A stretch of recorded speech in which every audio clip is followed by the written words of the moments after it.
شما تا بخیر تماشاگران عزیز، باز یک برنامه تازه خاطره ها از منظور شما و امروز ما در برنامه مطرب دعوت کردیم با اون خاطر که آهنگ های بعضی از آهنگسازان معروفمان رو که در صحیفه های تاریخ با آفریده هایشان ثبت شدن بهر ما و شما بنوازند و امروز در مهمانی ما قرار دارد یاسمن شاکر و مطرب انسمبل چمن و همزمان کارمند انسمبل چهره نوازی دانشگاه آموزگاری به نام صدرالدین عینی و باید بگویم که با همراهی یاسمن امروز آمدن همکارانشان و یک نفر هنرمند هم است از هندوستان که فعلا در وطن ما فعالیت میکنند و همونطور که شما شاهد شدید با همراهی یک دیگر آهنگ های تاجیکی را به قول سینتز کردن، یک کمی خاراکتر هندویی دادن، خاراکتر تاجیکانه دادن. گمان میکنم در نظر شما نیز یک نوازش خیلی زیبا بود و یک نوازش از آفریده های آهنگسازی زنده یاد کشورمون شراف‌الدین سیف‌الدین، فهمیدم نه؟ بله درست. و خوش آمدید به برنامه‌مون. سلامت باشید. به بینندگان تلویزیون سفینه میرسانم که مثل بهار همیشه زیبا، جوان و شاد و خرم باشند. تشکر زیاد. درباره همین همکارانتان حرف بزنیم، درباره همین گروهی که اومدید و اون نوازش که عین حال اجرا کردید. استادی خودم که در سفارت هندوستان کار و فعالیت دارند، دیگریتی گوبینده دوتا می باشند که ما از این کس موزیکی های سازی موسیقی طبل رو می آموزیم و همچنان در روند این از سرودهای هندی برخوردار می شویم. خوش آمدید استاد عزیز. سلامت باشید. تشکر. خوش آمدید. صفا آوردید. ҳамкори дигарам ҳузур доранд, Мавзун Ғафурзода мебошанд. Мо дар як дар ансамбли чамани филармонияи давлатии ҷумҳурии Тоҷикистон ба номи Акашариф Ҷураев якҷоя фаъолият мекунем ва ҳамчунин дар маркази эҷодии кӯдакон ва наврасони ноҳияи Исмоилӣ Сомонӣ мо фаъолияти эҷодӣ дорем. ва биёед дар бораи ҳамин оҳанге ки айни замон иҷро кардед ҳарф бизанем. яке аз офаридаҳое гуфтем ки Шарофиддин Сайфиддинов ва то ҷое ки ман эҳсос кардам дар ҳамин офарида якаме тағйирот ворид кардед. оне ки бо табл як оҳанги сирф тоҷикиро навохтед. Суруди дар олами зебоӣ ки бо ҳайати ансамбл эҷро шуд, оҳанг аз Шарофиддин Сайфиддинов мебошад ва ин шеър шеъри шоири доғистонӣ Расул Ғамзатов мебошад ки бо тарҷумаи Мастон Шералӣ тарҷума шудааст. ин шеър чунин аст: берун ҳама борон аст, бандам ба хаёли ту, айёми зимистон аст, ман масти ҷамоли ту, хандида баҳорон ҳам монанди гули рӯят, як лаҳза напаймудам ҷуз роҳи сари кӯят. Булбул ба хурӯш омад, сози ту ба ҷӯш омад, дил бештар аз шавқ аст, чун наҳр ба ҷӯш омад. Пайдост ки яктоӣ дар олами зебоӣ, ин қадр ки мебинам ҳар лаҳза ба ёдоӣ. Бастакори шинохтаи тоҷик Шарофиддин Сайфиддинов ин оҳангро хеле ҷаззоб офаридаанд. оҳанг дар олами зебоӣ ном дорад. олами зебоӣ ибтидо мегирад аз фасли баҳор. дар фасли баҳор резиши борони найсон, чаҳчаҳи булбулон, шукуфтани сабзаву гулҳо, мавҷ задани оби дарёҳо ва умуман зиндашавии табиат ба мушоҳида мерасад. воқеан дуруст қайд кардед. яке аз бастакороне ҳаст ки офаридаҳои хеле зиёд дар мусиқии касбии тоҷик доранд ва табиист ки ҳар як мутриб, ҳар як навозанда дар бораи ӯ ба хубӣ медонанд. зеро офаридаҳояшонро ман бовар дорам ки ҳар як мутриб навохтаанд. бале навохтаанд. нисбати ҳунари ин кас бисёр эҳтироми хоса зоҳир мекунанд ва дар ин ҷода ба он кас пайравӣ низ мекунанд. Шарофиддин Сайфиддинов Сангинович композитор, ҳунарманди халқии ҷумҳурии Тоҷикистон, дорандаи ҷоизаи давлатии ба номи устод Абу Абдулло Ридокӣ ва ҳамчунин дар ин раванд профессор ба ҳисоб мераванд. соли 1929 таваллуд шуданд. роҳи худро ҳамчун мусиқӣ, ҳамчун скрипканавоз оғоз намуданд ва баъдан бошад ба композитсия майл пайдо карданд. эҷодиёти Шарофиддин Сайфиддинов бисёр жанра аст.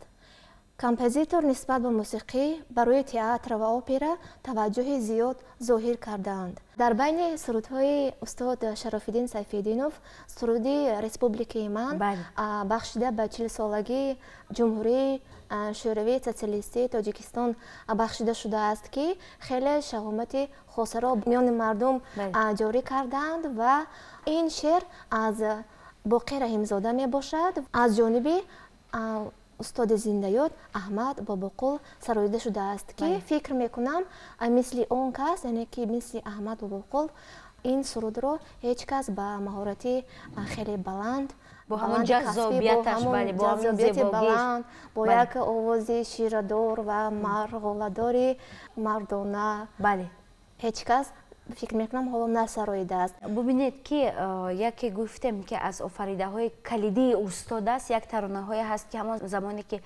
сароида шуда буд гӯё ки ба гимни мардум табдил ёфта буд. дар саҳро, дар пахтазор, дар театр, дар кӯчаҳо, дар радио хеле зиёд ҳамин тарона садо медод.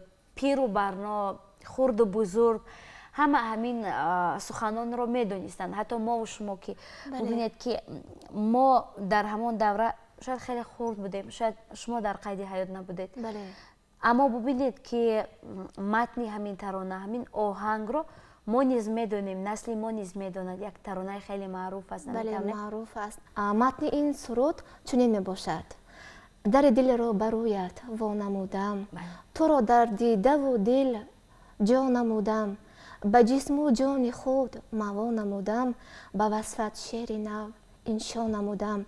دل و دلدار رسپوبلیکای من، به شهرت یار رسپوبلیکای من. به گردون سر کشیده است کوهسارت، زرافشان دشت‌های بیکنارت. خروشان نهرهای نقروارت، زفرمند است خلق نامدارت. به همین سخنها گویا که آفریده استاد چقدر نیرو بخشیدم. درست است که متن خیلی خوب است، یک متن صمیمی است، یک متنی است که من گمان میکنم هر یک نفر از خواندنش، از افشا کردن همین سخنها، هنگامی به زبان آوردن همین کلمه ها افتخار از همین ملت میهن میکند.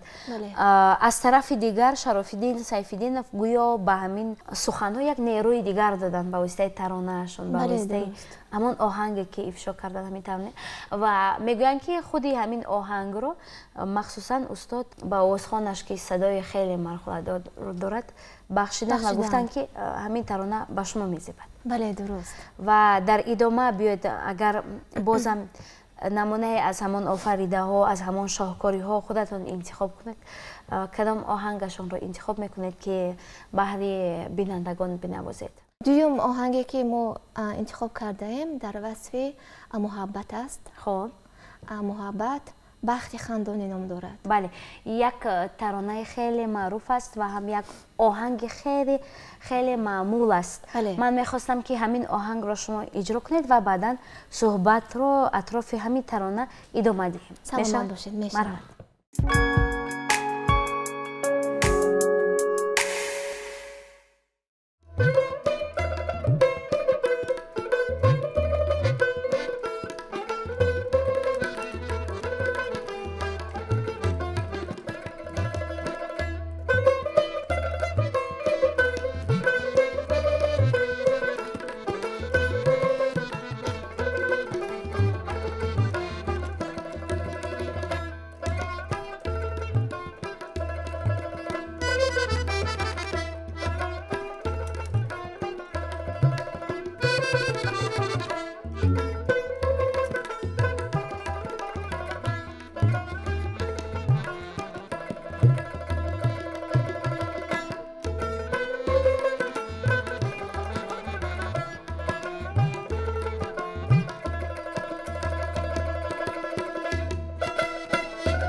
براستی هنگام اجرای آهنگ همین ترانه سیمای شایسته ملاجانова پیش نظر آمد.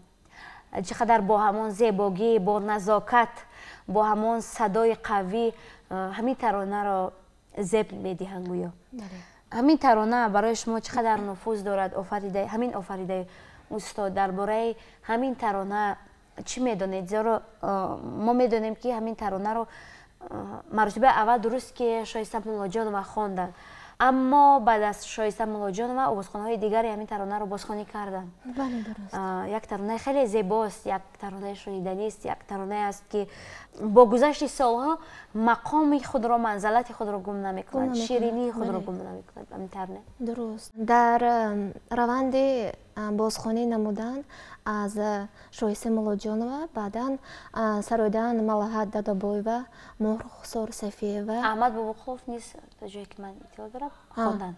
Аҳмад Бобуқулов низ сароиданд ва сарояндаи ҷавону соҳибистеъдод Нигина Амоқулова низ инро бозхонӣ карданд, ки бо маҳорати баланди занона бо як нозукӣ ба ин оҳангро аз сари нав эҳё карданд, ки ба ман хеле писанд аст.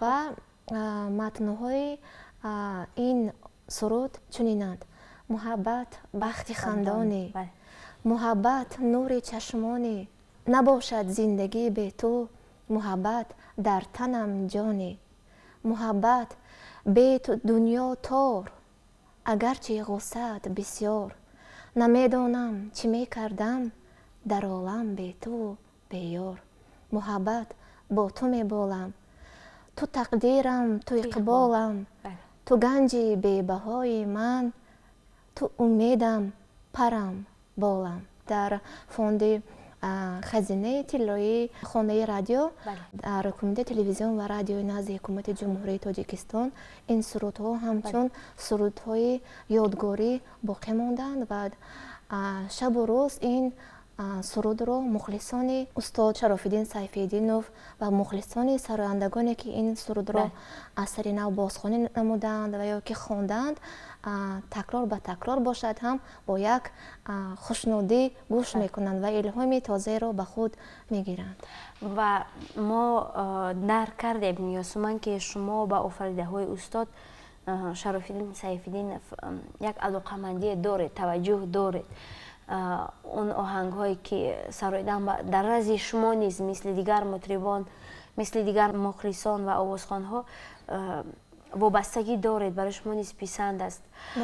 Ва дар ҳамин баробар ба офаридаҳои Зиёдулло Шаҳидӣ низ то куҷо таваҷҷӯҳ доред? Дар раванди устод Шарофиддин Сайфиддинов, Зиёдулло Шаҳидӣ низ яке аз бастакорони шинохтаи ҷумҳурии Тоҷикистон ба ҳисоб мераванд ва ба номи устод Зиёдулло Шаҳидӣ мактаб интернати Зиёдулло Шаҳидӣ фаъолият дорад, ки бисёр толибинонеро дар равияи санъатдӯстӣ тарбият мекунад.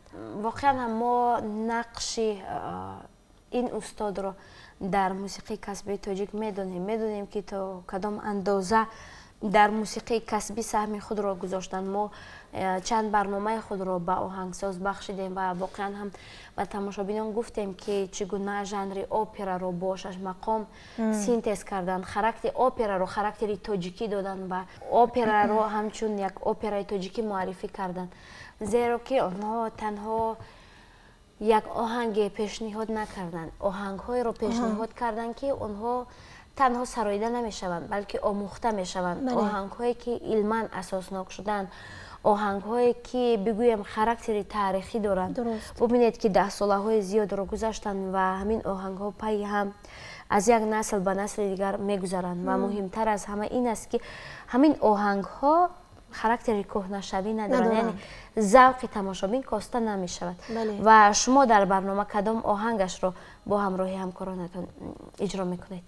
Мехостам аз оҳанги хонаи мо, ки ба ибораи дигар гӯем хато намекунӣ, меҳмон мешавӣ, аст ба мухлисон пешниҳод карда бошем. хонаи мо он қадар ҳам дур нест, гарчи дар чашми шумо манзур нест. Як оҳанги хеле зебост. Марҳамат. Саломат бошед.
دوستان عزتمند یادرس میکنیم که شما برنامه خاطره ها را تماشا کرده ایستادید و امروز در مهمانی ما قرار دارد یاسمن شاکر و مطرب انسامبل چمن فیلارمونیای دولتی تاجیکستان به نام یک شریف جورایف و باید بگویم که در ابتدای برنامه ما یک کمی یاد آوردیم از هنرمند زنده یاد، از بسته‌کار، کمپوزیتور، آهنگساز شراف‌الدین سیف‌الدینов و در دوام برنامه ما سیر کردیم از آفریده های زیادالله شهیدی و یکی از آفریده های زیبایشان رو بار دیگر در خاطره ها من زنده کردیم. ترانه‌ای که خیلی معروف است، معمول است، خانه ما، یک ترانه‌ای که آوازخوان‌های زیاد با همین ترانه روی صحنه آمدند و مهارت خود را نشان دادند، صدای خود را نشان دادند و ما سیماهای خیلی زیادی را با همین ترانه دیدیم. یک ترانه‌ای که دیگر جای بحثش نیست، اونی که از تاثیرش اگر بگوییم، از زیباییش بگوییم، از جذابیت همین موسیقی بگوییم. خود شما چه بار همین آهنگ رو در کجای نواختید و یا مرتبه اول بود که در برنامه خاطره ها اجرا کردید؟ بار اول می شود که این سرود رو در این برنامه اجرا کرده ایستادم، لیکن در برنامه های گذشته تلویزیونی باشد یک دو مرتبه این رو در تنهایی به انسامبل اجرا کرده بودم، به این خاطر که این آهنگ چه خیلی که گفتید کهنه‌شوی ندارد، از نو وقتی که انسان می‌سراید این احیا می‌شود، این سرود در دل شنونده و بیننده علاقه مسکون گرفته است و هیچ وقت نمی‌توان این را صرف نظر کرد. متن از استاد زنده یاد میرزا ترسوزاده می باشد و متن‌های آن چنینند که بسیار هم خیلی روان، سفته و فهمو است که و شما میدونید که همین آهنگ رو برای کی ایجاد کردن استاد؟ تا جای شنیدم این رو اولین مرتبه احمد باباقولов سراییدن، بعداً شایسته مولاجانова، لولا баракаева، میرعلی دوستیف، تاج‌الدین رحیمов و نگینه اماقلова این رو بازخوانی کردند. و یاسمن میدونید ما شما رو در برنامه های کنسرتی خیلی زیاد دیدیم. میدونیم که در اول در یکی از انسامبل های کمیته تلویزیون و رادیو فعالیت میکردید و فعلا در انسامبل چمن فعالیت میکنید. نوبسته به اون که خیلی جوان هستید، در برنامه های دولتی، در برنامه های باشکوه با همراهی گروه موسیقی های زیاد رو نواخته اید.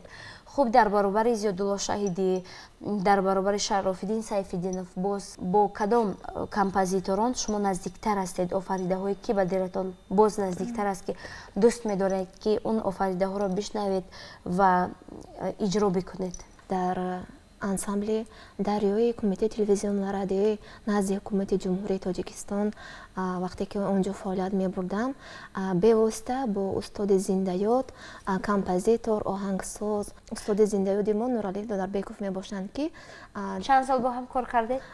تقریبا 6 سال شده بود که ما با اون کس در انسامبل دریا کار و فعالیت می نمودیم.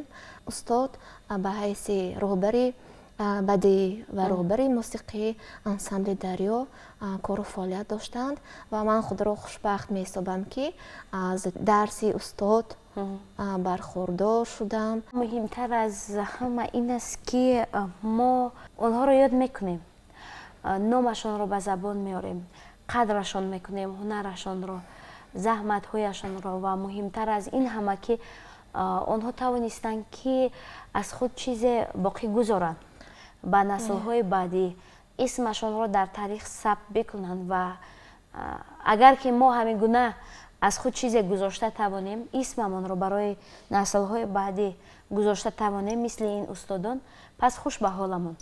و حالا که به انتهای برنامه نزدیک میشویم، بیاید یک آفریده از استادتون، از هنرمندی که واقعا هم زحمت‌های خیلی زیاد کشیدن اجرا بکنیم و بعدا برنامه را جمع بست کنیم.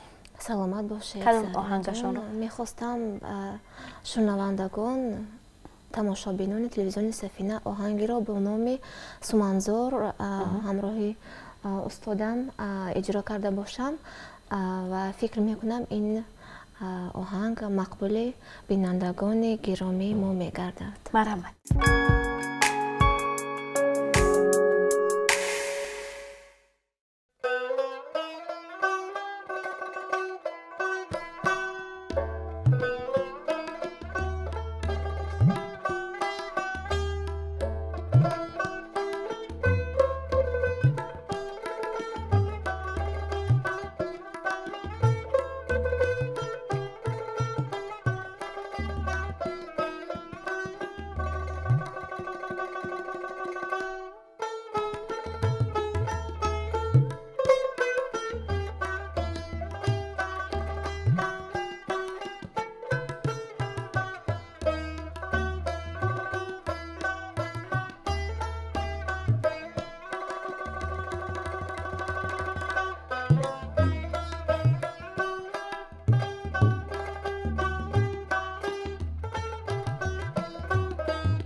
دوستان عزیزی تلویزیون سفینه برنامه خاطره ها بود منظور شما و بگذار که ترانه های تاجیک اصل که در خانواده نتان کاسته نشود.